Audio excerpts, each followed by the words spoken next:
নিজের দোষ ঢাকতে যারা অন্যের ঘাড়ে দোষ চাপিয়ে দেয় তাদের সাথে তর্কে কখনোই জেতা যায় না, কারণ তারা প্রতিটি মিথ্যাকে যুক্তি দিয়ে সাজিয়ে ফেলে। কারো কাছে ঠকে গেলে একা থাকার অভ্যেস করুন, তবুও হতাশ হবেন না। মনে রাখবেন, নিজের কষ্টের কথা কাউকে বললে সে আরও কষ্ট বাড়িয়ে দেবে। কিন্তু হতাশ না হয়ে নীরবে আত্মবিশ্বাস নিয়ে এগিয়ে যেতে পারলে আপনি সফল হবেন, আর এমনভাবে নিজেকে তৈরি করবেন যে ঠকিয়ে গেছে সে যেন পরবর্তীতে আপনার অবস্থান দেখে আফসোস করে। স্বামী যতক্ষণ ছায়া হয়ে তোমার মাথার উপরে থাকবে ততক্ষণ তোমার সাথে দুনিয়ার সবাই সম্মান দিয়ে কথা বলবে। স্বামীবিহীন হয়ে দেখো, কারো চোখে তুমি আপদ, কারো চোখে তুমি বোঝা, আর সমাজের চোখে তুমি হয়ে যাবে অসৎ নারী। মানুষের জীবনে যদি খারাপ সময় না আসতো তাহলে আপনজনের মাঝে লুকিয়ে থাকা পর আর পরের মধ্যে লুকিয়ে থাকা আপন মানুষগুলোকে কখনোই কেউ চিনতে পারতো না। অর্থ কম থাকুক, যোগ্যতা কম হোক, কিন্তু তোমার কথা, তোমার ব্যবহার, আচরণ, মানসিকতা এগুলো যেন সুন্দর এবং মার্জনীয় হয়।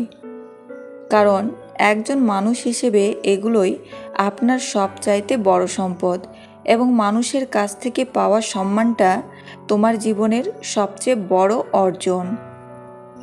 পাখি কখনো ডাল ভেঙে পড়ে যাওয়ার ভয় করে না, কারণ তার বিশ্বাস ডালের ওপর নয়, তার ডানার ওপর। তাই জীবনে চলার পথে নিজের ওপর বিশ্বাস রাখতে হয়, অন্যের ওপর নয়। কথায় গয়া, কথায় কাশী, কথায় বৃন্দাবন। পিতা মাতাই এই জগতে আসল প্রিয়জন। পিতা মাতা জন্ম দিয়ে করল লালন পালন, সোনার দেহ পেলাম মরা শুধুই তাদের কারণ।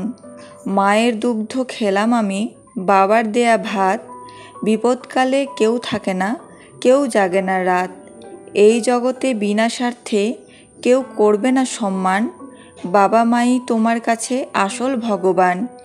ইঁদুর যদি পাথরের হয় তবে আমরা তাকে পুজো করি, কিন্তু বেঁচে থাকলে আমরা তাদের না মারা অবধি শান্তি পাই না। সাপ যদি পাথরের হয় তবে আমরা তাকে পুজো করি, কিন্তু বেঁচে থাকলে আমরা তখনই তাকে মেরে ফেলি। মা বাবা যদি ছবিতে থাকে তখন তাকে আমরা সবাই পুজো করি, কিন্তু বেঁচে থাকলে আমরা তাদের গুরুত্ব বুঝি না। শুধু এটাই বুঝি না যে জীবনের সাথে এত শত্রুতা আর পাথরের সাথে এত ভালোবাসা কিসের। যেভাবে মৃত মানুষকে আমরা কাঁধে করে নিয়ে যাই, সেভাবেই যদি আমরা জীবন্ত মানুষকেও সাহায্য করতাম তবে জীবনটা সহজ হয়ে যেত। জীবনে দুটি মানুষকে কখনো ভুলে যেও না। এক, সেই ব্যক্তি যিনি তোমায় সফল করার জন্য সব কিছু হারিয়েছেন, তোমার বাবা। দুই, সেই ব্যক্তি যিনি তোমার কষ্টের দিনগুলোতে তোমার সঙ্গে ছিলেন, তোমার মা।